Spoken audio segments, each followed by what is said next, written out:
materi ini kita ambil untuk menyampaikan kepada kaum muslimin pembahasan ilmiah, yang pembahasan ini kita ambil dari kitab As-Saiful Yamani ala man abaha al-aghani. Sengaja kita bahas karena yang lagi viral menyebut Ramadan, banyak di antara saudara kita muslimin, muslimat, mereka mendendangkan lagu memuji sahabat atau sahabiat, terutama dalam hal ini istri Nabi sallallahu alaihi wasallam, Ummahatul Mukminin, salah satu dari Ummahatul Mukminin Aisyah radhiyallahu anha.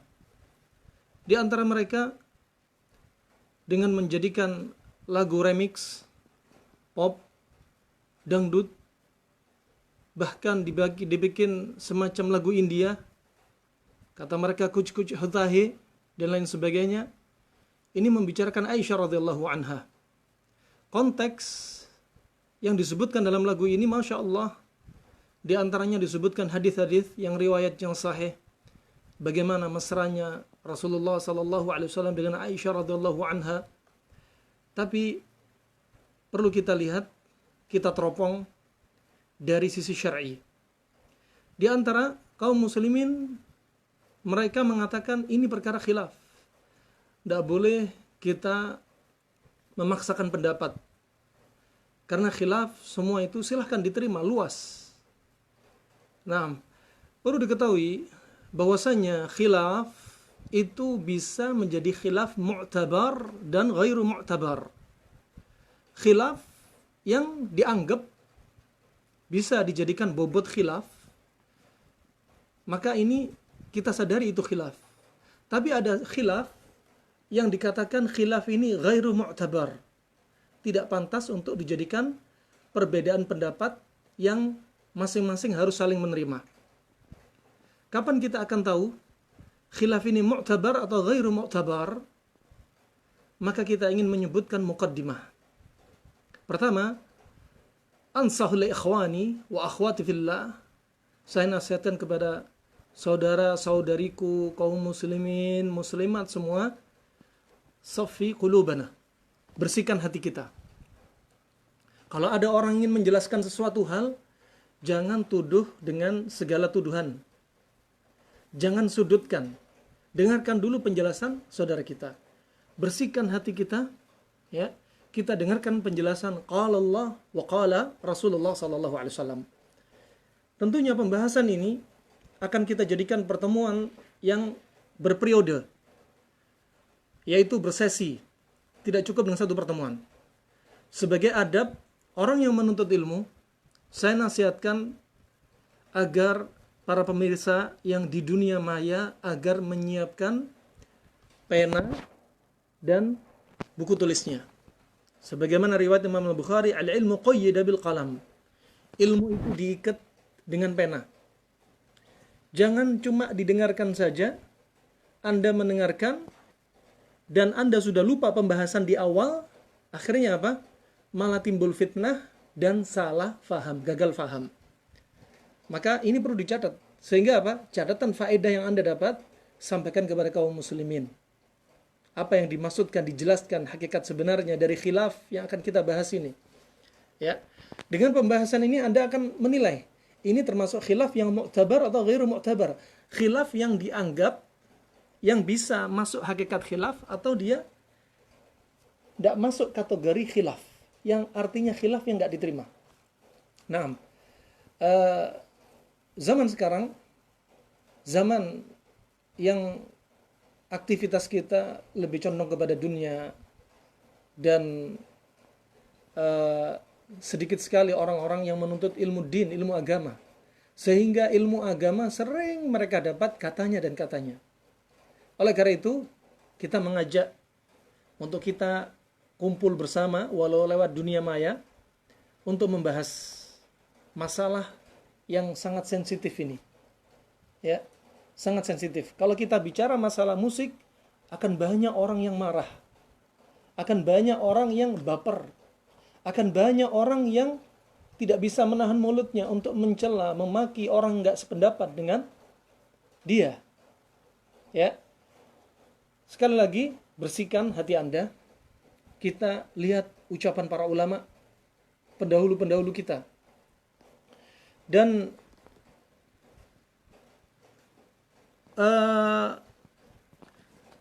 yang disebutkan oleh para ulama, kita jadikan pelajaran, kaidah. Pertama, kami sampaikan agar kita bersihkan hati kita, pikiran kita dari at-ta'assub, al-asabiyah, yaitu fanatik. Fanatik kepada golongan, fanatik kepada seseorang, fanatik kepada madhab, semua tiadakan. Kita ingin kembali kepada qala Allah wa qala Rasulullah sallallahu alaihi wasallam. Di antara sebagian manusia, mereka fanatik dengan golongan. Saya golongan madhab Syafi'i, saya enggak mau menerima madhab Hambali. Ya, ini sangat marak. Sebagian yang zaman sekarang enggak mau madhab sama sekali. Zaman dahulu sibuk dengan madhab. Kami enggak menerima madhab yang Syafi'i, kami hanya Hambali. Sebaliknya Hambali enggak mau menerima madhab Syafi'i. Kami Maliki enggak mau menerima madhab yang lainnya. Tapi di sisi lain, sekarang lagi marak pula, ada orang yang enggak mau pegang madhab sama sekali.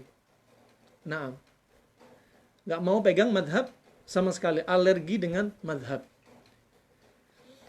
Perlu diketahui, sebagai kaum muslimin, enggak boleh ekstrem kanan, enggak boleh ekstrem kiri. Ya, kita nggak boleh fanatik juga. Dan al-asabiyah, fanatik kepada golongan, fanatik kepada fatwa seseorang, sebagaimana dikatakan oleh para ulama, at-ta'assub atau at-taqlid yu'ma al-basar wal basirah. Orang yang taklid, membebek, mengikuti pendapat golongannya, pendapat gurunya, yang pendapatnya salah tapi masih dia bela-bela, ini namanya taklid. Maka yang demikian itu apa? Membutakan al-basar wal basirah. Membutakan mata dan ilmu kita. Ya, makanya nggak boleh taklid. Biarkan dada kita terbuka lebar untuk selalu menerima dalil, al-adillah.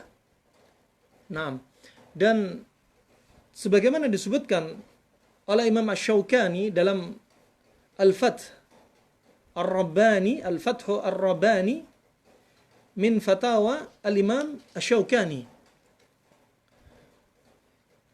Yang beliau ini, Imam Asy-Syaukani ini meninggal tahun 1250 Hijriah.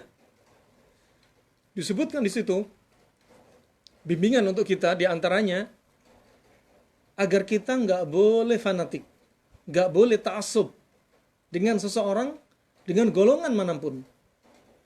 Kata Al-Hafidh Ibnu Hajar, dia berkata, "Qad ishtahara an Syafi'i idza shahha al-hadits fa huwa madhhabi." Katanya Al-Hafidh Ibnu Hajar telah masyhur dari ucapan Imam Asy-Syafi'i. Ini Imam Syafi'i yang ngajarin kepada kita. Ya. Tatkala ditanya Imam Syafi'i, "Idza sa'alta an madhhabi," jika kamu tanya bagaimana madhab saya, Imam Syafi'i enggak jawab, madhab saya Syafi'i, enggak. Apa kata Imam Syafi'i? Idza sa'alta madhabi, apa kata beliau? Idza sahhal hadits fa huwa madhhabi. Jika ada hadis yang sahih, maka itu madhab saya. Mau datang dari Imam Ahmad, Imam Malik, Abu Hanifah, Ats-Tsauri, ya, dan Al-Auza'i, semua diterima. Yang penting hadisnya sahih. Ini penting. Kalau ada hadis sahih, terima. Tidak harus apa? Ngikut madhab, membebek kepada madhab, atau membebek kepada gurunya. Jika sudah datang dalil sahih, sudah. Kita ikuti dalil sahih. Juga disebutkan dari Asy-Sya'rani dalam kitabnya Al-Mizan, jilid 1 halaman 55, beliau juga mengajarkan, menukilkan ucapan ulama 4 madhab. Kata beliau, annal a'imma al-arba'ah kullahum qalu idza sahha al-hadits madhhabuna fa huwa madhhabuna laisa li ahadin qiyas wala hujjah. Kata Asy'arani bahwasanya imam 4 madhab itu semua mereka sepakat bahwasannya jika ada hadis yang sahih, itulah madhab kami. Mereka tidak mendendangkan, mendengungkan bahwasannya harus ikut madhab saya. Tidak. Tapi jika ada hadis sahih, maka itu madhab kami. Ini 4 imam mengajarkan kepada kita agar kita nggak boleh untuk ta'assub, untuk taklid, untuk hulu, berlebih-lebihan kepada seseorang, pendapat seseorang. Yang penting dia berfatwa, langsung kita ambil. Kalau ada orang nggak setuju dengan dia, akhirnya dia marah. Nah, ini nggak boleh. Nggak diajarkan oleh para a'immah.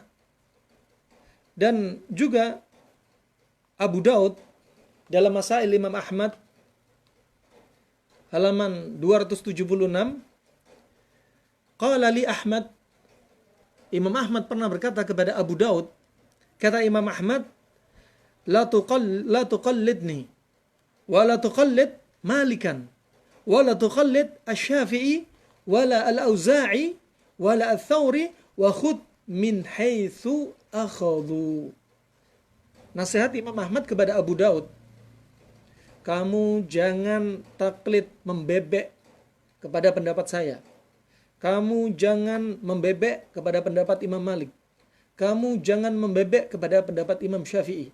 Kamu jangan membebek kepada pendapat Al-Auza'i. Kamu jangan membebek kepada pendapat Ats-Tsauri. Kamu ambillah dari mana mereka mengambil.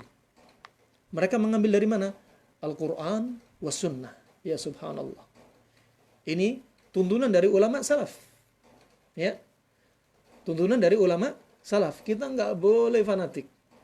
Fanatik ini memecah belah umat. Mau fanatik kepada golongan, fanatik kepada gurunya, ini jadi masalah.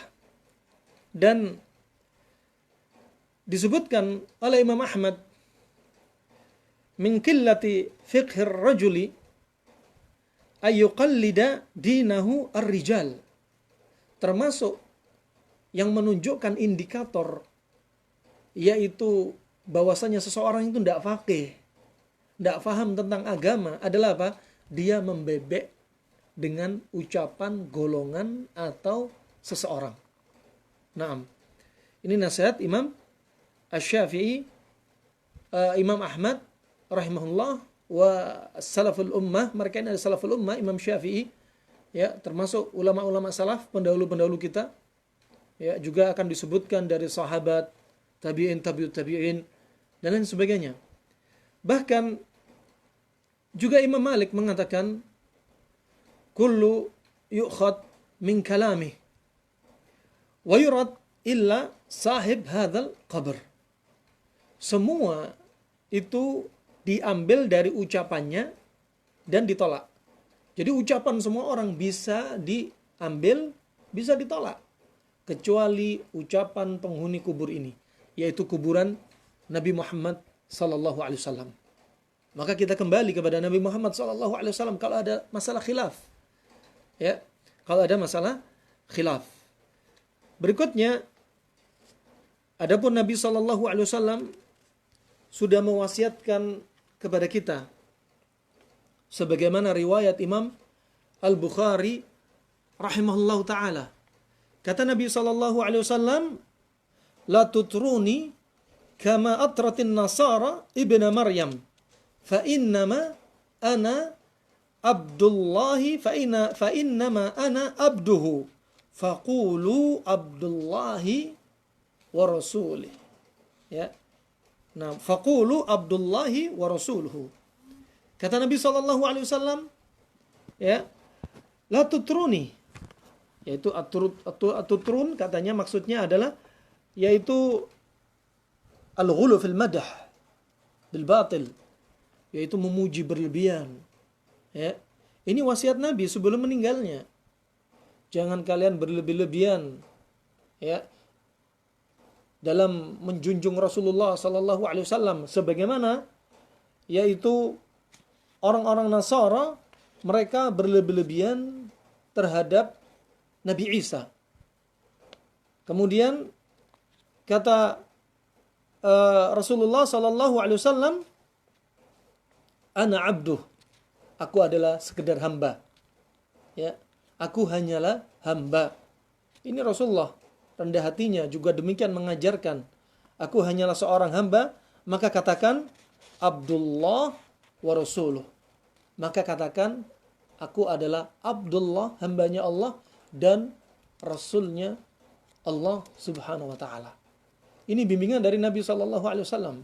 Nabi khawatir kuburannya Nabi, ya, nanti apa? Dijadikan seperti nasibnya yang mereka orang-orang Nasara punya keyakinan terhadap Isa, terhadap Uzair. Nah, Isa alaihissalam punya kelebihan, ya, bisa menyembuhkan orang yang buta, bisa menyembuhkan orang yang sakit belang, tentunya dengan izin Allah subhanahu wa ta'ala. Tapi dia hanya Abdullah. Kelebihan ini jangan sampai disembah berlebihan. Nah, begitu pula kalau ada seorang alim, seorang ustadz, seorang kiai, seorang gus, ya, seorang ulama, ya, kalau dia berfatwa, kalau fatwanya ternyata menyelisih qala Allah wa qala Rasulullah, tidak boleh diterima dan tidak boleh dibela-bela dari kesalahannya. Barakallahu fikum. Dan Allah subhanahu wa ta'ala juga langsung mengajarkan kepada kita sebagaimana dalam surat An-Nisa ayat 59, fa in tanaza'tum fi syai'in farudduhu ilallahi wa rasulih. Naam. Kata Allah subhanahu wa ta'ala, jikalau kalian tanaza'tum, takhasamu, takhalafu, ikhtalafu, jika kalian ada masalah, ya, antara kalian ada masalah, ada persengketaan, ada perbedaan pendapat, apa kata Allah? Kembalikan masalah itu kepada Allah dan Rasulnya. Selesai. Ya. Tidak perlu sampai ada caci, tidak perlu ada makian. Rahimani wa rahimakumullah jami'an. Ini adalah muqaddimah, kata pengantar, sebelum saya masuk membahas tentang materi yang akan kita sampaikan. Karena kalau kita nggak tahu muqaddimah, kalau ketika kita masuk materi, tapi kita nggak dibekali dengan muqaddimah ini, agar kita nggak boleh fanatik, nggak boleh ta'assub, akan mudah terjadi celaan, makian. Padahal celaan, makian Anda, ya, sangat berbahaya. Dipertanggungjawabkan lisan ini di hadapan Allah subhanahu wa ta'ala. Nah, kalau tidak punya ilmu, cukup diam. Nah, kalau yang disampaikan adalah al-haq, maka dia harus nerima. Barakallahu fikum. Kita katakan tadi khilaf, ini masuk mu'tabar atau ghairu mu'tabar, Anda akan bisa melihat. Apakah khilaf ini layak dijadikan khilaf yang boleh kita ambil, ataukah khilaf yang nggak layak untuk diperselisihkan? Artinya apa? Artinya nggak pantas jadi khilaf. Artinya sudah nggak diterima. Barakallahu fikum. Dan selanjutnya kita mulai masuk pembahasan dari kitab As-Saif Al-Yamani ala man abaha Al-Ghani, karangan Syekhuna, yakni Abi Abdullah Muhammad Al-Imam, Abi Nasr Muhammad bin Abdullah Al-Imam. Dan namanya syaitan menyesatkan manusia selangkah demi selangkah. Setan pertamanya mengajarkan kesesatan kepada manusia, kezaliman, kemaksiatan. Dan subhanallah, ternyata setelah manusia belajar kejahatan, kemaksiatan, ternyata maksiatnya manusia ini melebihi kejahatan setan, sampai setan akhirnya belajar kepada manusia. Dan ini, jebakan setan ini bertahap, pelan-pelan. Dan perlu diketahui, Allah subhanahu wa ta'ala telah berfirman dalam surat An-Nur ayat 21, ya ayyuhalladzina amanu la tattabi'u khutuwati syaitan wa man yattabi' khutuwati syaitan fa innahu ya'muru bil fahsya wal munkar. Kata Allah subhanahu wa ta'ala, wahai orang-orang yang beriman. Coba, Allah adalah sebaik-baik yang bermuamalah dengan hambanya. Allah memanggil kita dengan ya ayyuhalladzina amanu. Wahai orang-orang yang beriman. Ini betapa mulianya Allah. Orang-orang yang masih berbuat maksiat masih dipanggil oleh Allah ya ayyuhalladzina amanu. Subhanallah. Ya, wahai orang-orang yang beriman, janganlah kalian mengikuti langkah-langkah syaitan. Allah menyebutkan khutuwat, artinya langkahnya banyak. Setan nggak melangkah satu langkah untuk menyesatkan manusia, tapi pelan-pelan. Lihat Dajjal, ketika Dajjal turun, Dajjal pertama, dia mendakwahkan dirinya sebagai nabi. Setelah pengikutnya banyak, akhirnya apa yang dilakukan Dajjal? Mendakwahkan dirinya sebagai Allah. Demikian, menyesatkan manusia pelan-pelan. Nah, dan Allah melanjutkan firman-Nya, "Wa may yattabi' khutuwati syaitan fa innahu ya'muru bil fahsya wal munkar."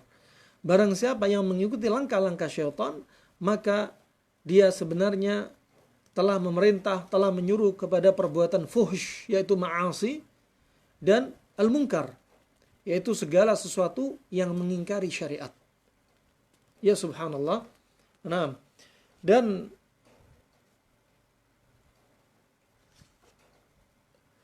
yang kita maukan di sini, kalau kita lihat bagaimana syaitan ingin menjerumuskan kita dalam hal musik dan nyanyian.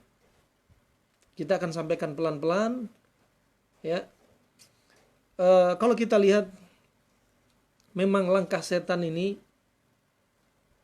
sebagaimana disebutkan dalam surat An-Nisa ayat 27, "Wallahu yuridu ayyatuba 'alaikum wa yuridu alladzina yattabi'una asyahawat an tamilu mailan 'azima." Kata Allah Subhanahu wa taala, dan Allah Subhanahu wa taala menginginkan yaitu taubat. Ya. Kalian itu bertaubat. Allah memberikan taubat kepada kalian. Dan adapun orang-orang yang mengikuti syahwat, maka mereka sebenarnya betul-betul mereka itu tamilu mailan 'azima. Kata para ulama mufassir, mereka mengatakan mailul 'azim adalah zina. Perbuatan zina. Coba, orang yang mengikuti syahwat mereka, ya, maka mereka sebenarnya telah mengikuti atau berjalan ke arah perzinahan. Zina mata, zina telinga, zina tangan, zina lisan, yang lebih puncak lagi zina kemaluan. Yang mana zina kemaluan ini membenarkan apa yang dia lihat, membenarkan apa yang dia dengar. Nah, dan kalau kita perhatikan syaitanul ins, syaitanul jin, ya, di antaranya dengan jebakan-jebakan iblis berupa al-aghani, berupa nyanyian. Ini jebakan wallah. Ya, jebakan. Berupa nyanyian yang akhirnya apa? Kalau kita lihat, kalau orang nyanyi, arahnya kemana? Ada yang goyang. Setelahnya diikuti dengan apa? Diikuti dengan jogetan. Kalau ada orang nyanyi, ya, kalau nyanyian, ya nyanyian yang itu ajakan-ajakan untuk mendengarkan cinta dan lain sebagainya. Larinya kemana? Mabuk cinta dan lain sebagainya. Larinya ke khumur. Ya, larinya ke minuman keras atau obat-obat yang memabukkan. Li'annahu yukhammiru al-aql. Ya. Dan akhirnya lari ke perbuatan perzinahan.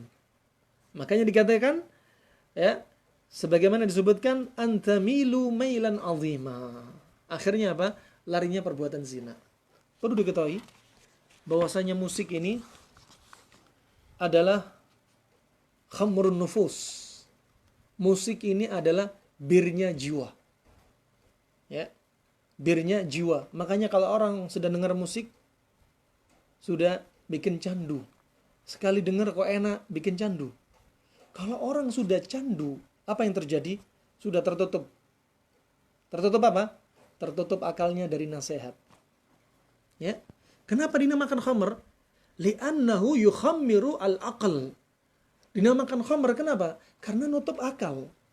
Orang kalau konsumsi sabu-sabu, Orang kalau minum minuman keras, kenapa semua ini dinamakan khamr? Ya, karena menutup akal. Ya, begitu pula disebut oleh para ulama bahwasanya aghani, musik dan nyanyian itu adalah khamrun nufus, khamarnya jiwa.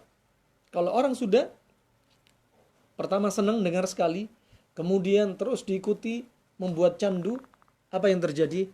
Akhirnya jiwa dia tertutup. Tertutup dari apa? Nasihat. Akhirnya kalau orang nasihati, apa yang terjadi? Orang tersebut membenci orang yang menasihati. Lah ini musik kan baik, ya, nyanyian kan baik. Ada yang bilang musik itu seperti kalam, musik itu seperti ucapan. Tergantung ucapan yang dikeluarkan itu baik atau jelek. Ini namanya qiyas batil. Nah, begitu pula ada yang mengatakan musik itu seperti sikin, musik itu seperti pisau. Tergantung untuk apa dipotong. Ya, ada yang orang lain mengatakan orang kalau bermain musik itu berarti ibadah. Kenapa? Karena menghibur orang yang sedih. Subhanallah, ini semua tidak muncul dari ucapan kalam ulama salaf satupun. Nah, barakallahu fikum. Maka kita kembali kepada qala Allah wa qala Rasulullah. Bukan kembali kepada perorangan. Barakallahu fikum. Dan poin yang berikutnya, setelah muqaddimah kita lalui, kita masuk poin yang kedua. Poin yang kedua cukup menarik insyaallah. Coba antum catat, yaitu tentang apa? Definisi dan istilah tentang al-aghani. Lafaz dalam hadis, ya, atau lafaz dalam kalimat bahasa Arab, ya, dalam kalimat bahasa Arab, apa sih artinya aghani? Aghani diartikan dalam bahasa Indonesia adalah nyanyian, ya, adalah nyanyian. Makanya kita perlu teliti sejarah kalimat aghani ini dari mana. Apakah sama sekonyong-konyong kita artikan nyanyian sebagaimana nyanyian yang ada di negeri kita? Ya. Nah, dan kita bahas satu demi satu dari istilah, yaitu bahasa dalam hadis dan bahasa yang digunakan orang Arab dengan al-aghani yang diartikan dalam bahasa Indonesia dengan nyanyian. Yang pertama disebutkan dalam lisanul Arab tentang definisi al-ghina. Al-ghina yaitu nyanyian.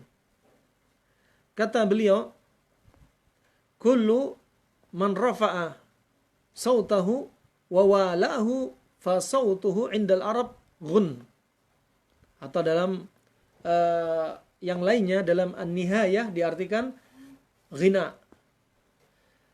Maka ghina yang diterjemahkan dalam bahasa Indonesia nyanyian, hakikatnya dalam bahasa Arab definisinya adalah semua yang suaranya diangkat, diikuti, dan diulang-ulang. Nah, ini dinamakan ghun atau ghina. Tayyib. Fa kaidah. Ini perkara yang kedua, masih terkait dengan istilah.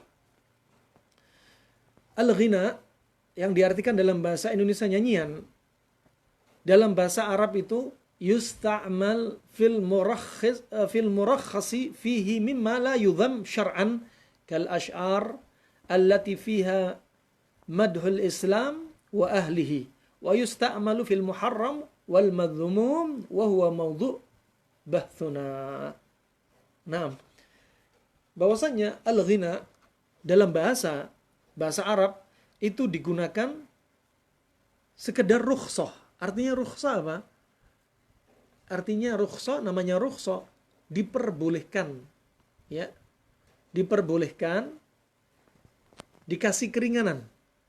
Ya. Dalam syariat ini seperti apa? Seperti lantunan syair-syair. Ya. Yang disebutkan di dalamnya pujian-pujian tentang Islam dan orang-orang pemeluk Islam. Coba, ini artinya ghina. Ya, ghina yang diterjemahkan nyanyian itu dikasih keringanan alias diperbolehkan. Tadi apa?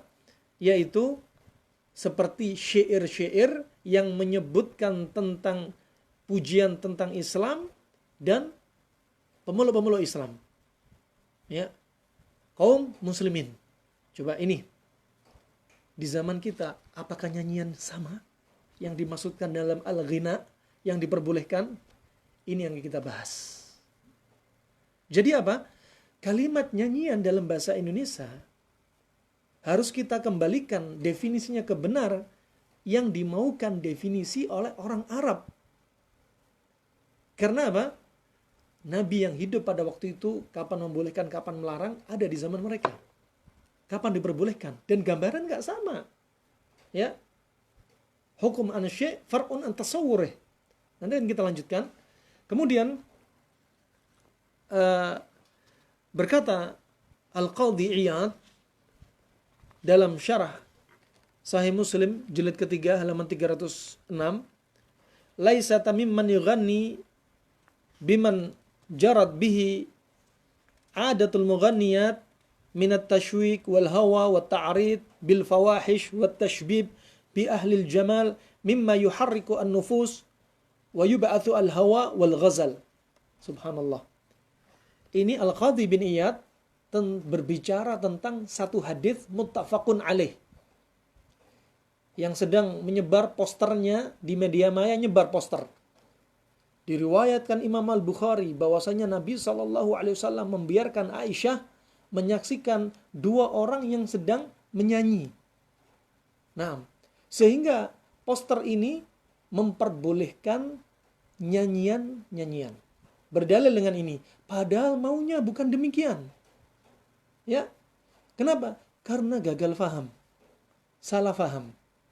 Kata Imam Ibnu Qayyim rahimahullah, asbabud dhalal, sebab orang tersesat itu karena dua hal. Yang pertama apa? Su'ul faham wa su'ul qasd.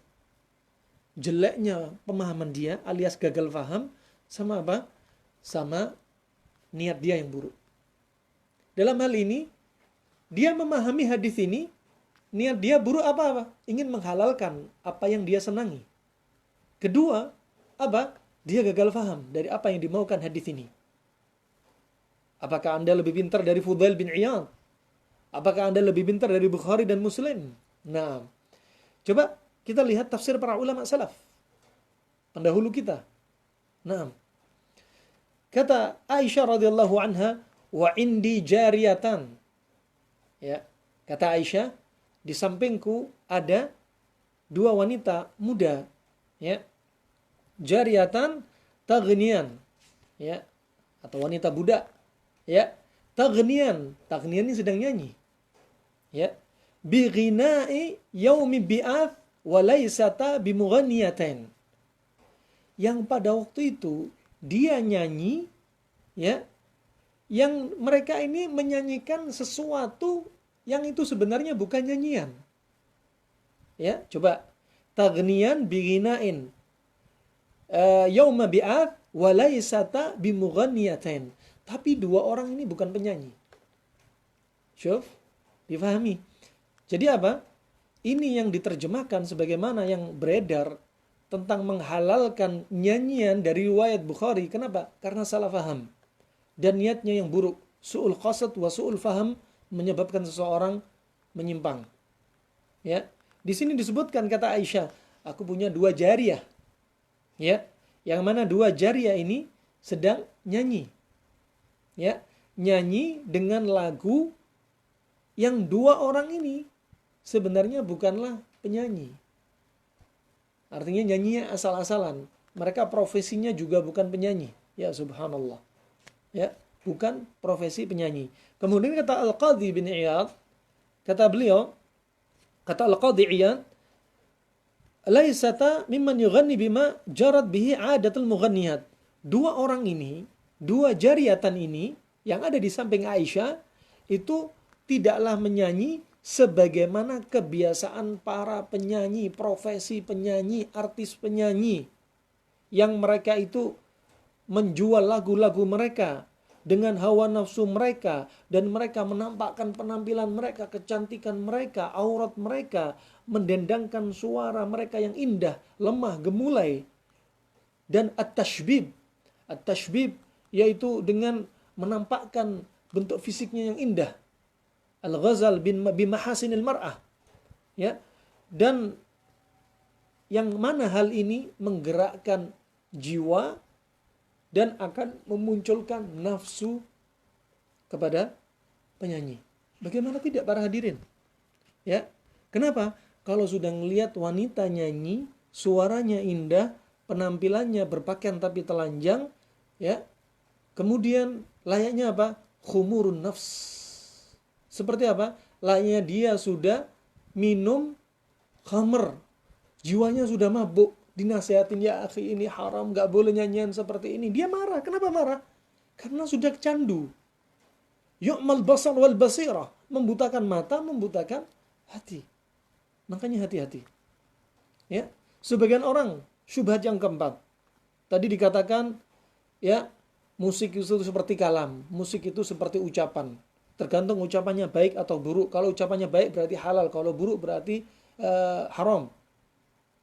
Yang syubhat berikutnya, musik itu seperti sikin, seperti pisau. Untuk apa dia potong? Kalau untuk memotong ya, yang halal berarti dia halal. Kalau digunakan untuk haram, menusuk berarti dia haram. Syubhat yang berikutnya, musik itu katanya apa? Ibadah. Karena apa? Membikin senang orang yang melihatnya, orang dengar lagunya, musiknya. Syubhat yang keempat, apalagi? Mereka mengatakan bahwasanya musik itu menenangkan hati. Ya lait. Ya. Ini bukan menenangkan hati. Allah Subhanahu wa taala telah berfirman, "Ala bidzikrillahi tatmainnul qulub." Bukankah dengan zikir kepada Allah hati kalian itu tenang? Bukan dengan musik. Wallah, bukan dengan musik. Ya. Wallah, bukan dengan musik bikin hati kalian tenang. Tambah gundah gulana. Tambah sedih. Ditambah dosa. Nas'alullah afiyah. Ya. Coba Anda bayangkan fitrah kita. Satu mobil rame-rame dengerin musik, ya, mati, nabrak, nas'alul afiyah, kecelakaan, semuanya meninggal, musiknya nyala keras. Yang satu lagi naik motor, earphone di telinganya, kecelakaan, telinganya masih nempel di telinganya, dia meninggal dalam keadaan musik masih terdengar. Apakah ini semua husnul khatimah? Nah, begitu pula ada orang pengantar tidurnya, earphone diletakkan pakai HP. Dia mengantarkan tidur, musik sampai fajar, telinga nempel, ternyata sholat fajar sudah nggak bisa dibangunkan. Apakah ini husnul khatimah? Ya lait. Naam. Nas'alullah al-afiyah. Naam. Maka nasihat itu lebih mahal daripada emas. Ya. Makanya kita bahas lagi bagaimana nasihat para ulama. Ya. Bagaimana nasihat para ulama? Kita kembali kepada ulama salaf. Nah, ulama yang mereka lebih dekat kepada zamannya Nabi dan semakin dekat. Rahimani wa rahimakumullah jami'an. Berikutnya masih kita bahas tentang istilah al-aghani dalam bahasa Arab yang diartikan dalam bahasa Indonesia nyanyian. Al-aghani disebutkan oleh Ibnu Hajar Al-Haytami. Ibnu Hajar Al-Haytami, beliau namanya adalah Syihabuddin Abul Abbas Ahmad bin Muhammad. Beliau ini adalah ulama yang bermadhab Asy-Syafi'i. Ulama yang bermadhab Asy-Syafi'i. Ketahuilah bahwasanya madhab bukan hanya 4, bahkan sampai 8 madhab. Dan semua sepakat tidak ada yang menghalalkan musik. Tidak ada yang membolehkan musik. Barakallahu fikum.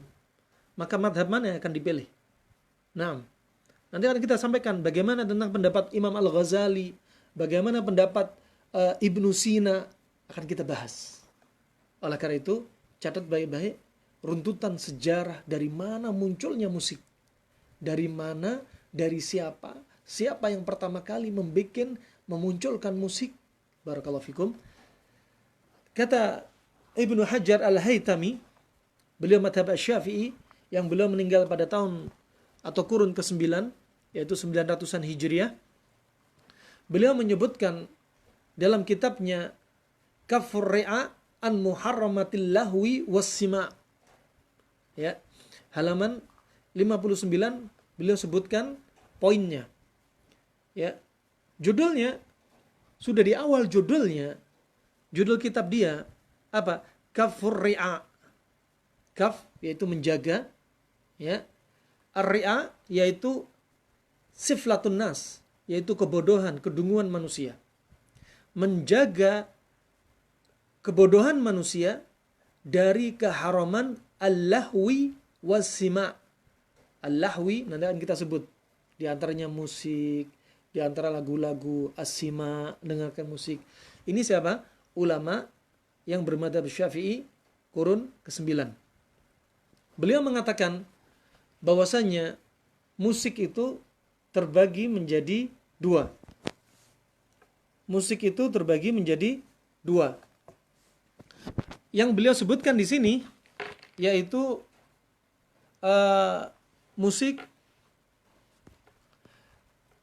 yang beliau sebutkan, di antaranya yang jelas tidak diperbolehkan adalah ma yantahiluhu al-mughannun al-arifun bisan'atil ghina al-mukhtarun al-mudun min ghazli syi'r min talhinihi bitalhinati al-uniqah wa taqti'ihi laha 'ala an-naghamat ar-raqiqah allati tahiju an-nufus wa tutarribuha kahimya al-ku'us. Ya subhanallah. Beliau sudah sebutkan, kata beliau rahimahullah, bahwasannya musik itu sumbernya adalah dari para penyanyi yang sudah tenar. Mereka ini membuat nyanyian mereka yang dipilih orang-orang daerah perkotaan dengan lantunan-lantunan syair-syair mereka yang membuat orang terpukau, ya. Disebutkan tentang penyebutan cinta dan lain sebagainya dengan ucapan-ucapan yang sangat unik, ya, dengan suara-suara yang membuat orang terangsang, suaranya lembut, ya, dan ini seperti apa? Kahimya al-ku'us. Himya al-ku'us yaitu syiddah. Al-ku'us diartikan ka'as, ya. Al-ka'as itu diambil dari kata sebenarnya tempat dahulu dinamakan ka'as, yaitu gelas untuk menaruh bir, untuk menaruh minuman keras, untuk menaruh minuman yang memabukkan, ya. Dan al-ku'us di sini syiddatul ku'us artinya apa? Saking jeleknya, sehingga identik dengan satu kejelekan, ya, identik dengan satu kejelekan. Ini diantara pendapat para ulama. Begitu pula selain dari Ibnu Hajar juga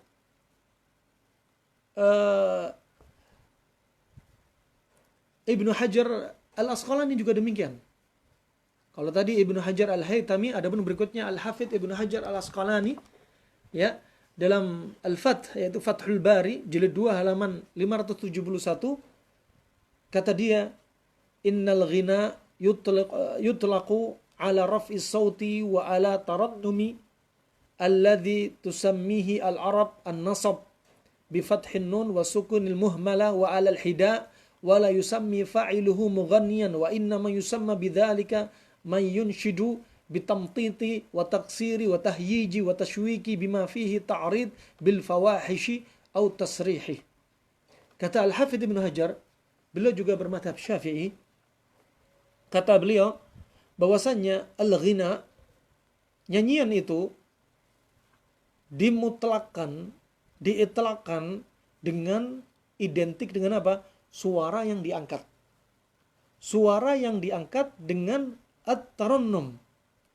At-tarannum yaitu suaranya bisa diulang-ulang, digetar-getarkan, dimunculkan suara yang indah, ya.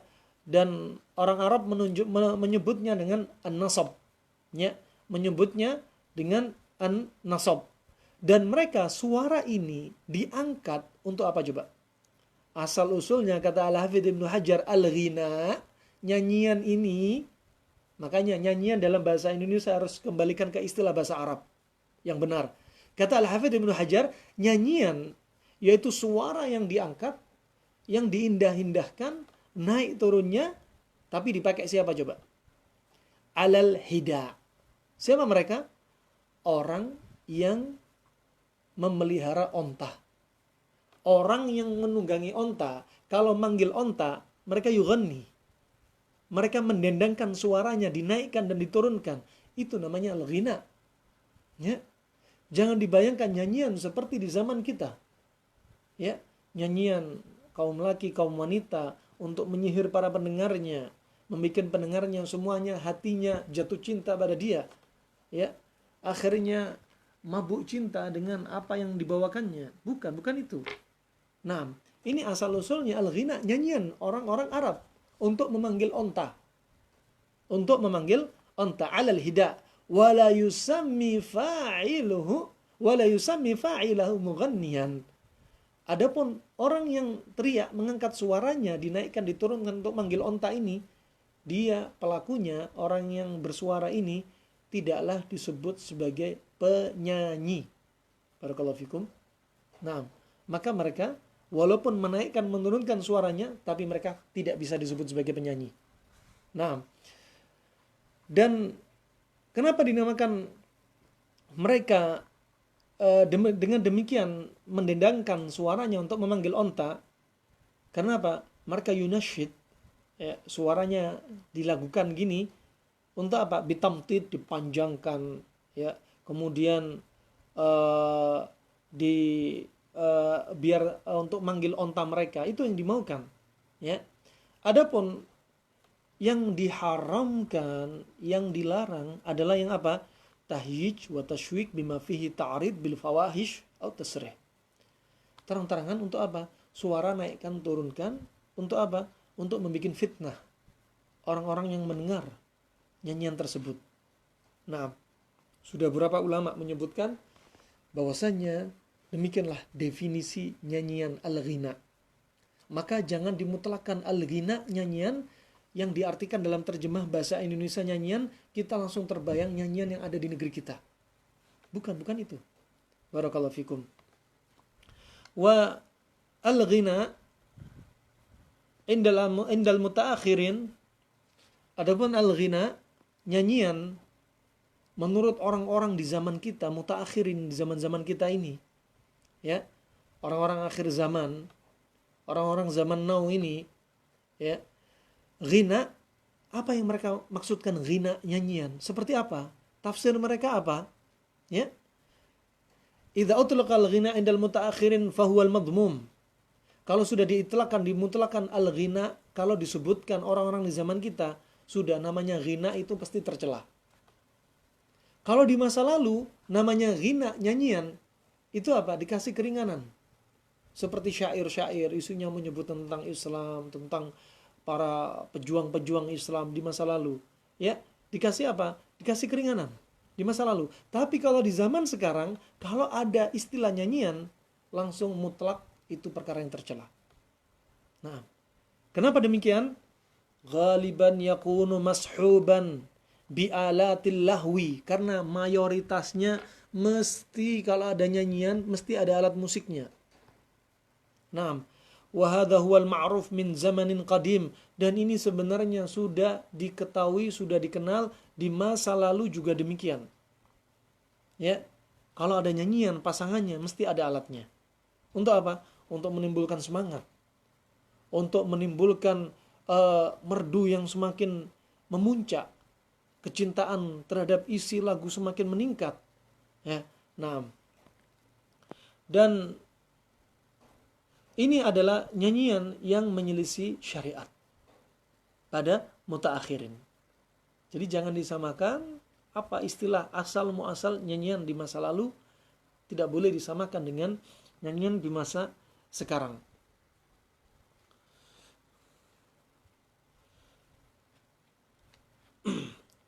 Poin yang ketiga, asma'us sima asyaitani al-aghani.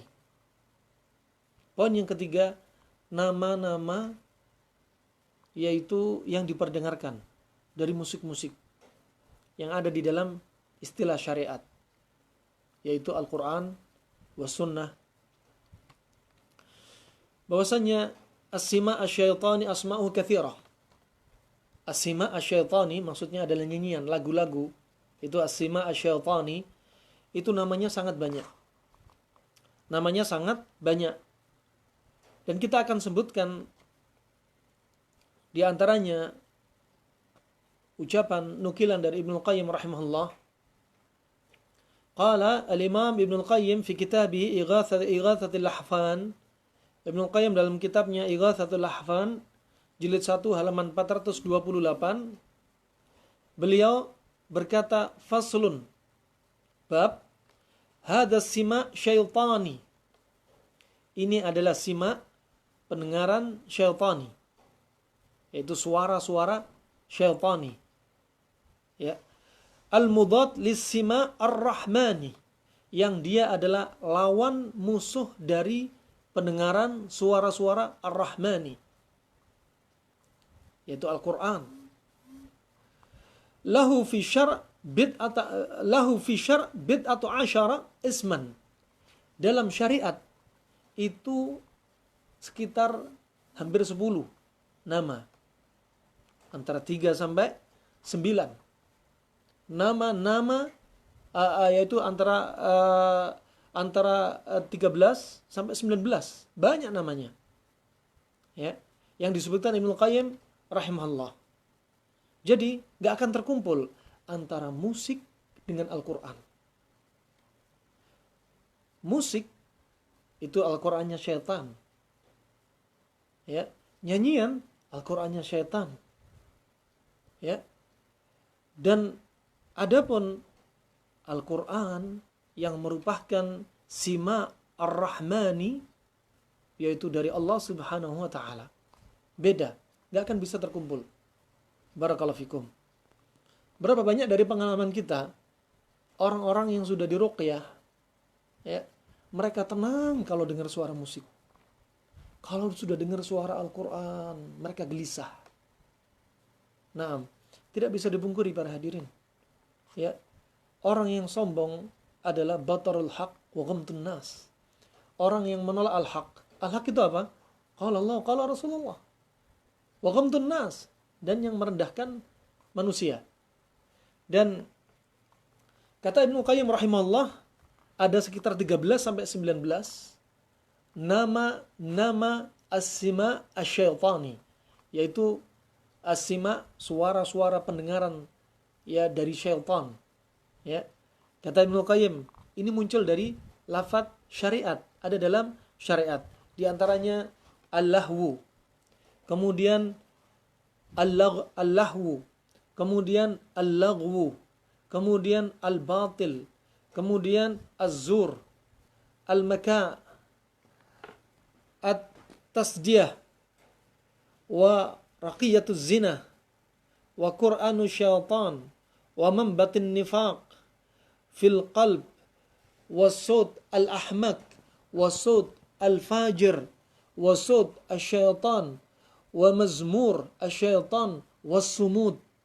Ini nama-nama yang disebutkan Ibnu Qayyim rahimahullah. As-sima asy-syaitani, suara-suara syaitan. Di antaranya apa? Nyanyian dan musik-musik.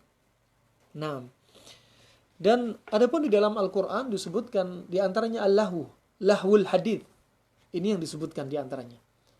Ada sekitar 3 ayat, ya, yang menunjukkan mereka menafsirkan bahwasanya itu adalah nyanyian dan alat-alat musik. Walaupun tidak disebutkan dengan sarahah, dengan terang-terangan.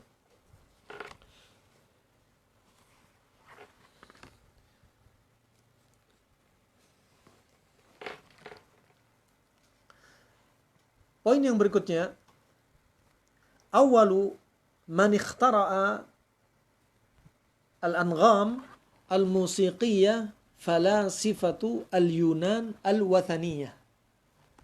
Ya.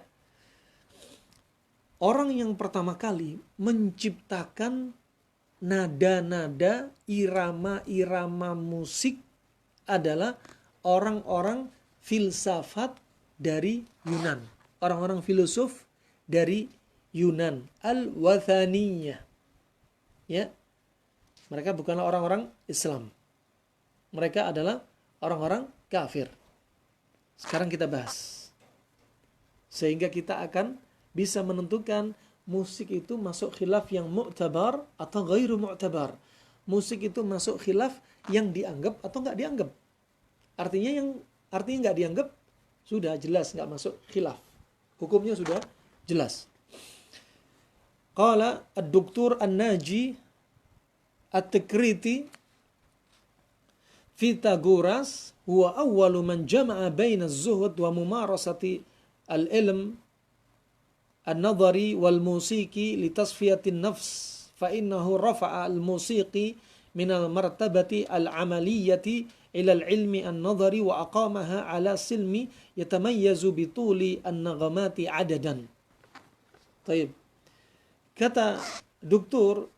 Naji At-Tikriti, Pythagoras, sebagaimana kita sudah ketahui, sejak kita belajar dari SMP, SMA, mungkin tidak asing bagi kita namanya Pythagoras. Pythagoras adalah orang yang pertama mengumpulkan antara zuhud dan menggabungkan antara zuhud dan latihan-latihan hitung-hitungan dan musik untuk membersihkan jiwa. Lihat. Jadi Pythagoras meniatkan membuat alat-alat musik. Dalilnya dia apa? Untuk membersihkan jiwa. Jadi dari siapa? Pythagoras. Alasannya apa? Untuk membersihkan jiwa. Melatih hati dan membersihkan jiwa melalui musik. Barakallahu fikum. Siapa Pythagoras? Pythagoras bukanlah orang Islam. Mereka orang filsafat Yunan. Orang Islam tidak boleh belajar ilmu, mengambil ilmu dari orang-orang filsafat seperti mereka. Ya. Dan tidak boleh belajar filsafat. Nah. Dan Pythagoras ini adalah orang yang hidup ya dari tahun 495 sampai 570 sebelum Masehi. Coba, Pythagoras sudah membuat irama-irama musik ya sekitar 500 tahun sebelum Masehi. 500 tahun sebelum Masehi. Nah, di mana zamannya Nabi? Siapa Pythagoras? Nah, barakallahu fikum. Dan juga disebutkan pula yang hampir sependapat dengan Pythagoras, yaitu orang setelahnya, falsafat Yunan setelahnya, yaitu Aflatun. Aflatun atau bahasa Yunannya Plato. Sama, Plato juga demikian. Dia punya kitab namanya As-Sunan wal Adab. As-Sunan wal Adab. Ya, dia punya kitab dan dia juga termasuk orang yang hidup sebelum Masehi. Sebelum Masehi. Nah, yaitu pada tahun 347 sampai 427 sebelum Masehi. Dan dia punya muridnya Plato, namanya adalah Sakrat atau bahasa Yunannya Sokrates. Gurunya Plato adalah Sakrat, yaitu Sokrates. Dan muridnya Plato adalah Aristo atau bahasa Yunannya Aristoteles. Ya, yang hidup pada 323 sebelum Masehi. Barakallahu fikum. Mereka inilah yang mulai memunculkan musik-musik. Mulai memunculkan musik-musik sebelum Masehi. Apalagi hijrah. Ya, tahun hijriah sangat jauh. Ini sebelum Masehi. Nah, mereka sudah memunculkan alat-alat musik. Di sini kita perlu paham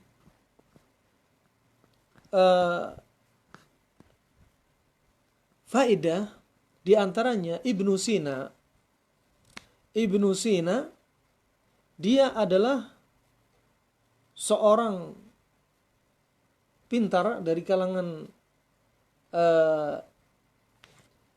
yang sebelumnya, dari kalangan kaum muslimin sebelumnya, yang dia termasuk dijuluki bapak kedokteran, ya, tetapi dia terjatuh dalam kesalahan yang besar, yaitu dia belajar dari Aflatun, belajar dari Plato tentang ilmu falsafat, ya, tentang ilmu falsafat. Dan Ibnu Sina ini belajar ilmu falsafat dari teori-teori Plato, falsafat Yunan. Dan dia, di antara ucapan Ibnu Sina ini adalah dia menyebutkan bahwasanya irama-irama lagu itu lahu ta'thir fi al-angham 'ala an-nufus bitahdibiha wa tasfiyatiha wa tarwidhiha 'ala al-akhlaqi al-fadilah. Ini ucapan Ibnu Sina. Makanya tidak heran kalau ada orang yang berfatwa musik itu halal karena ngambil dari Ibnu Sina. Lah Ibnu Sina ngambil dari siapa? Bukan ngambil dari Nabi, tapi ngambil dari Plato. Ya, yang hidup sebelum Masehi, hidup sebelum Nabi. Mengambil dari kitabnya. Barakallahu fikum, ya. Dan ini ucapan Plato, di antaranya ada ucapan Ibnu Sina, di antaranya adalah bahwasannya irama-irama itu, ya, memberikan efek yang dahsyat kepada jiwa, untuk menata jiwa, membersihkan jiwa, dan untuk mendapatkan ilmu dalam kejiwaan, sehingga membentuk akhlak yang utama, akhlak yang mulia. Ini katanya Ibnu Sina, tapi bukan kata Nabi. Ibnu Sina mengambil dari Plato, ya, bukan mengambil dari ajaran Islam. Barakallahu fikum. Dan kemudian ada yang mengatakan ini kan khilaf, di antaranya pendapat Ibnu Sina, kemudian di antaranya pendapat Imam Al-Ghazali. Ya. Imam Al-Ghazali juga demikian. Sebagaimana disebutkan dalam kitab Al-Masadir Al-Amah Lit-Talaqqi Inda Sufiyah halaman 530, disebutkan tentang Imam Al-Ghazali, bahwasanya Imam Al-Ghazali ketika membolehkan tentang musik juga apa? Mengambil ilmu dari falasifah, dari filsafat Yunan, ya, dari filsafat Yunan, yaitu falasifah al-hukama al-ilahiyin, ya. Nah, sehingga apa? Sehingga masdar mereka sama, bukan Nabi SAW, tapi kembali kepada Plato, orang-orang filsafat Yunani al-Wathaniyah. Nah, kata Imam Al-Ghazali, dia mengatakan bahwasanya suara-suara an-naghamat, irama-irama musik itu litarqiq al-qulub al-qasiyah wa tanbih an-nufus al-ilahiyah wal arwah asyaridah ila alimiha ar-ruhani, sampai terakhirnya. Kata dia bahwasanya irama-irama ini untuk melunakkan hati, ya, yang keras, dan untuk mengingatkan jiwa kepada Allah Subhanahu wa taala. Ini bukan ucapan Nabi, tapi ucapan yang diambil dari Plato, dari ilmuwan filsafat Yunani al-Wathaniyah. Ya, barakallahu fikum. Ini faedah. Ya, faedah. Dan sebagai penutup, ya, ringkasan kita pada pertemuan pertama kali ini, pada bab pertama, nah, minimalnya kita sudah ada gambaran nyanyian yang dimaukan dari istilah Arab seperti apa. Nggak sama dengan nyanyian yang digambarkan dengan orang di Indonesia. Dan mereka yang berpendapat dengan pendapat Ibnu Sina, pendapat Imam Ghazali, ternyata sandarannya bukan kepada Nabi, ternyata kepada Plato, orang-orang filsafat Yunan kuno, yang mereka hidup pada tahun sekitar, yaitu 300-an sebelum atau 500 sebelum Masehi. 500 sebelum Masehi. Ini aja sudah beda para hadirin rahimani wa rahimakumullah, ya. Kalender mereka sudah beda. Ya. Kalender mereka, ya, kalender Masehi. ingin kita ulas sedikit sebagai faedah. Kalender Masehi beda dengan kalender kita, kalender Hijri. Mereka sebelum Masehi. Dan sebelum Masehi ini dikenal dengan Anno Domini. Anno Domini artinya adalah tahun Tuhan. Kenapa dinamakan tahun Tuhan? Karena waktu itu dikalenderkan dalam kalender Julian dan Gregorian, bahwasanya disandarkan pada lahirnya nabi mereka Nasara Yesus. Ya, sehingga dijuluki tahun Tuhan. Dan dijuluki sebelum Masehi, kenapa? Karena sebelum lahirnya Yesusnya mereka. Sebelum lahirnya Yesusnya mereka. Dan Plato ini ya lahir hidup pada 570 sebelum Masehi. Berarti apa? Plato lahir sebelum ada Nabi Isa. Nabi Isa kapan? Nabi Muhammad kapan? Lah, sandarannya Ibnu Sina, sandarannya Imam Al-Ghazali diambil dari falsafat Yunan dari Plato. Barakallahu fikum. Maka sandarannya bukan kepada Nabi SAW. Dan tahun Masehi ini dilihat dari, mereka melihat dari matahari, perputaran matahari, sehingga apa? Tanggalan bisa berubah-ubah antara 28, 29, 30, 31. Adapun tahun Hijriah, yaitu sejak hijrahnya Nabi SAW, bukan lahirnya Nabi SAW. Dan itu pun dengan melihat melalui bulan, yang mana antara bulan gak lepas dari 29, 30. Berbeda dengan tahun matahari. Dan sebelum Masehi dijuluki juga sebagai julukan singkatan BC, yaitu Before Christ. Sebelum kelahirannya Isa, sebelum kelahirannya Yesusnya mereka. Barakallahu fikum.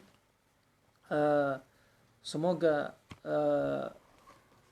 pembahasan ini bermanfaat, ya, walaupun kita belum masuk pada intinya. Cukup Anda meraba. Larinya kemana penjelasan ini? Ada apa dengan musik? Akan kita lanjutkan dalam pertemuan setelahnya insyaallah, yaitu pertemuan bagian kedua. Berikut ada pertanyaan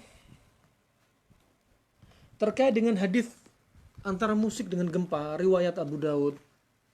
Ya, pernah Nabi SAW bersabda, "Satukthiru fi akhir zaman al-qadhf wal masakh." Ya, al-qadhf wal masakh. Disebutkan dalam riwayat yang lainnya az-zalazil. Ya, az-zalazil. Kemudian para sahabat bertanya, "Ya Rasulullah, mata takunu dzalik ya Rasulullah?" Ketika Nabi menyampaikan kepada para sahabatnya, nanti akan muncul, ya, yaitu meteor berjatuhan, bumi ditenggelamkan, ya, kemudian manusia dirubah wujudnya menjadi hewan. Dalam riwayat yang lainnya akan muncul gempa bumi yang semakin banyak. Sahabat ketakutan, ya, termasuk cerdasnya mereka dan takutnya mereka. Maka mereka bertanya, "Ya Rasulullah, mata takunu dzalika ya Rasulullah?" Kapan itu terjadi ya Rasulullah? Sahabat khawatir itu terjadi pada zaman mereka. Kemudian kata Rasulullah, "Idza kathura al-qainat wal ma'azif wa idza syuribatil khumur."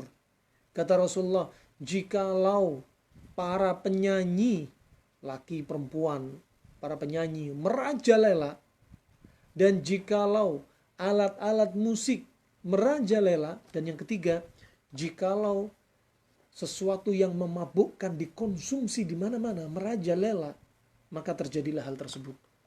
Gak heran kalau kita sering terjadi gempa bumi, ada likuifaksi, bumi masuk ditelan ke dalam, ya, ada orang dirubah wujudnya menjadi hewan. Gak heran, karena di zaman kita musik sudah banyak. Di zaman dahulu untuk dengerin musik ketika kita masih kecil harus pakai tape recorder besar. Untuk dengerin rame-rame mereka harus berkumpul. Ya, zaman sekarang untuk dengerin musik masing-masing pakai earphone, ya, naik motor, tidur dengan segala model. merajalela sudah. Para penyanyi semua ingin jadi penyanyi, orang-orang yang belum belajar Islam. Ya. Nanti akan kita bahas apakah ada musik nyanyian Islami, apakah ada nyanyian yang nggak Islami yang dilarang, atau ada Islami tapi dilarang. Akan kita bahas pada pertemuan berikutnya. Makanya hati-hati, rahimani wa rahimakumullah. Di zaman Nabi SAW nggak pernah disebutkan gempa sekalipun. Di zaman Abu Bakar As-Siddiq nggak pernah disebutkan gempa satu kali pun.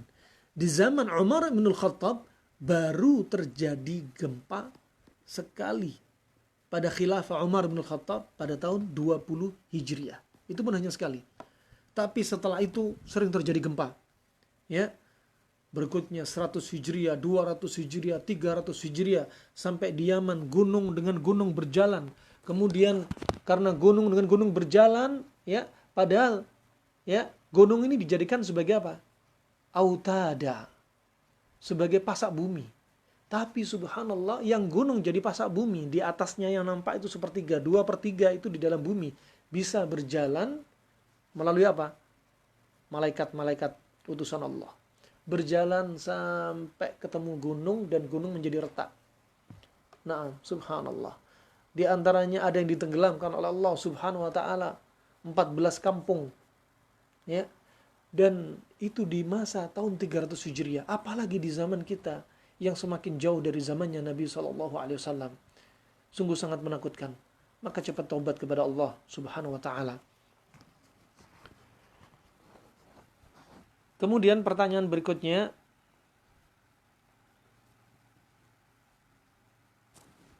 Assalamualaikum Ustaz, mohon nasihatnya karena ana hendak menikah, tapi kedua orang tua kita dari laki-laki dan perempuan menginginkan resepsi yang ada musik. Pertama, dakwahi mereka billati hiya ahsan. Dakwahi orang tua Anda dengan sebaik-baik dakwah. Sampaikan kepada mereka dengan lemah lembut, qaulan layyinan, kariman. Lemah lembut, ngomong yang mulia sama orang tua. Ya, jangan ceplas-ceplos. Ya. Hikmah itu perlu dalam dakwah.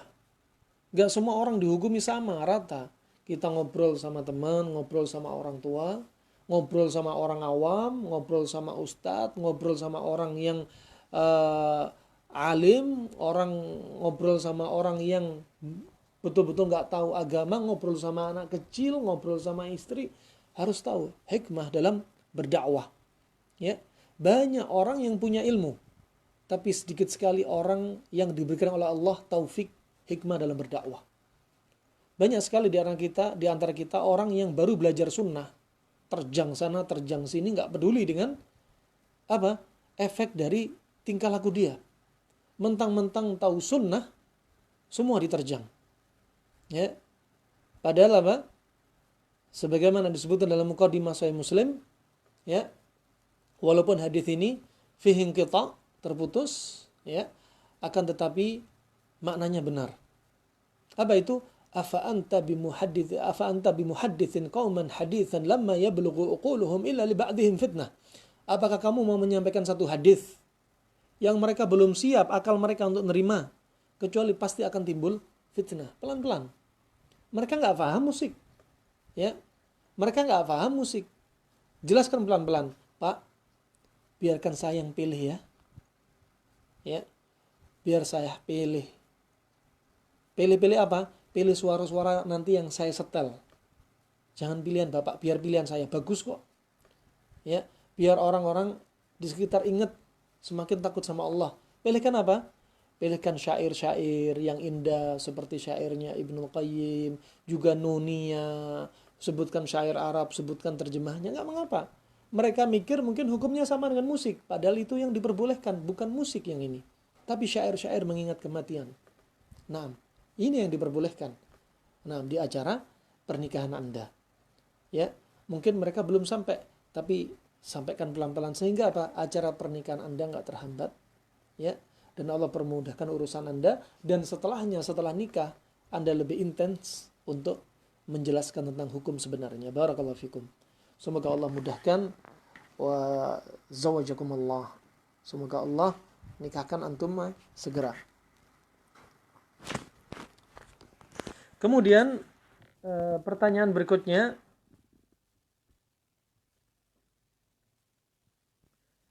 Aisyah radhiyallahu anha pernah menghadiri pernikahan wanita Ansor, maka Rasulullah bersabda, "Wahai Aisyah, apakah mereka tidak memainkan lahun?" Ya. Bukankah orang Ansor sangat suka permainan? Diriwayatkan Imam Al-Bukhari. Gimana penjelasan hadis ini? Karena ini salah satu hujjah mereka yang membolehkan nyanyian. Pertama, kalaupun mereka pakai alat torb seperti rebana, ini yang bisa dipakai. Biasanya dipakai pada dua momen. Momen ketika pernikahan dan momen setelah pulang dari peperangan. Ini diperbolehkan. Adapun yang lainnya nggak diperbolehkan. Barakallahu fikum. Nah, dan ini nggak termasuk lahun. Dan ini jangan disamakan dengan gitar, dengan seruling, dengan drum, dengan alat-alat yang lainnya. Nanti akan kita bahas pada pembahasan setelahnya. Nah, pada pembahasan yang setelahnya. Maka jangan disamakan sekali lagi. Kenapa orang jadi membolehkan? Kenapa? Pertama, gagal faham. Kedua, ada su'ul qasd. Ada niat yang perlu diluruskan. Barakallahu fikum. Itu saja. Nah, dan ini saja yang bisa saya sampaikan. Semoga bermanfaat. Sekali lagi, ya, usahakan menyimak dengan seksama. Ya, kembali kepada qala Allah, qala Rasulullah, ucapan para ulama salaf. Kembali sejarahnya bagaimana. Nah, kita katakan ini pembahasan sangat sensitif. Kalau tidak betul-betul menyimak, ya, justru akan jadi bumerang bagi diri Anda sendiri, ya, atau mungkin yang mereka tidak suka akan mudah sekali untuk mencela, memaki, ya, orang-orang yang berpendapat akan dilarangnya musik dan nyanyian. Insya Allah kita lanjutkan dalam pertemuan berikutnya, ya. Dan semoga Allah berikan kita kemudahan untuk memahami qala Allah wa qala Rasulullah sallallahu alaihi wasallam, dan semoga Allah bersihkan, ya, Allah angkat musibah ini, dan semoga Allah sadarkan kaum muslimin dari penyebab-penyebab al-waba, dari penyebab-penyebab gempa bumi, dari penyebab-penyebab bumi ditenggelamkan, dari penyebab likuifaksi, dari penyebab tsunami. Tidaklah lain kecuali karena dosa-dosa kita. Hati kita yang lalai. Dan musik telah banyak membuat kita lalai. Ya. Dan musik justru membuat kita masuk dalam lautan yaitu mabuk dengan jiwa kita. Dan menjauhkan dari dzikrul maut. Tentang mengingat kematian. Ini bisa saya sampaikan. Wabillahi taufiq wal hidayah. Jika ada salahnya, fahadha minasyaitan wa min nafsi. Jika ada benarnya, fadzaka minallah jalla wa ala. Subhanakallahumma bihamdik, asyhadu an la ilaha illa anta astaghfiruka wa atubu ilaik. Wassalamualaikum warahmatullahi wabarakatuh.